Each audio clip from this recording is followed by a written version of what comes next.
Hey guys, তোমাদের জন্য আবার একটা চকচকে দকদকে ব্লগ ভিডিও নিয়ে চলে এসেছি। আজকের ব্লগ ভিডিওটা হবে আমবত্তা খাওয়ার। দুপুরের দিকে করে বসেছিলাম, তখনই প্ল্যান করেছি আমরা বন্ধুরা সবাই মিলে আমবত্তা খেতে যাবো, তাই আর কি বাস টাস নিয়ে সবকিছু রেডি টেডি করে চলে এসেছি এখন আমবত্তা খাওয়ার জন্য আম পাড়তে। এরকমই কিছুক্ষণ দাঁড়িয়ে থাকার পর একটা একটা করে আম পারছে, আর আমি এগুলোকে নিয়ে নিয়ে এক জায়গায় করে নিয়ে রাখছি। বেশি আম পারবো না ভাবছিলাম, তাই আর কি 2-3টা পেরে চলে যাব। অনেকক্ষণ কষ্ট করার পর 4টা আম পেরে নিয়ে নিয়েছি। এখন বাড়ি চলে যাব আমগুলোকে নিয়ে আমার বন্ধুর বাড়িতে, সেখানে বানানো হবে আমগুলো। আমরা বন্ধুরা বেশি জন ছিলাম না, 2জন ছিলাম, তাই 4টা পেরেছি। 4টা দিয়ে 2জনের হয়ে যাবে। কিছুক্ষণ বসে থাকার পর ফাইনালি আমবত্তা বানিয়ে নিয়ে চলে এসেছে। আমবত্তাগুলো বানানোর সময় ভিডিও করতে পারিনি। আমবত্তা খাওয়ার পর এখন বাড়ি চলে আসছি। আবার বিকেলের দিকে করে আমার ব্লগ ভিডিওটা স্টার্ট করে দিয়েছিলাম, আর ভাবছিলাম ডিরেকশনারটাকে নিয়ে কিছু ভিডিও বানাবো।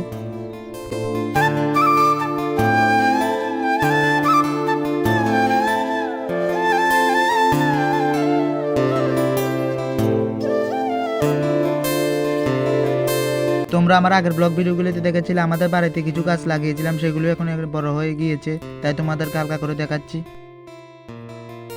এখন পুরোপুরি রাত হয়ে আসছে আর ভিডিও এখন বানাতে পারিনি, তাই আর কি ব্লগ ভিডিওটা খুবই ছোট হয়েছে।